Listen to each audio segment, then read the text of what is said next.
మనతో ఏమంటుండంటే దేవాది దేవుడు, మనము బుద్ధిగల కన్యకల వలె మనని మనం రక్షించుకొని, మన కుటుంబాన్ని రక్షించుకొని, మన మన రక్త సంబంధీకులను రక్షించుకొని, ఇంకా మనము సువార్త చేయవలసిన ఆ సిద్ధలలో నూనె ఏందా?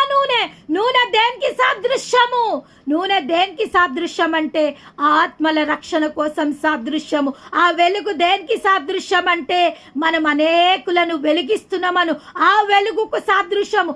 ఆ 5 బుద్ధిగల కన్యలు ఎంతో మందిని రక్షించిండ్రు, ఎంతో మంది జీవితాలలో ఒక వెలుగుని నింపిండ్రు, ఎంతో మంది జీవితాలు నాశనం కాకుండా ఆ యొక్క జీవితాలని వాళ్ళు దేవునికి అంటుకట్టిండ్రు.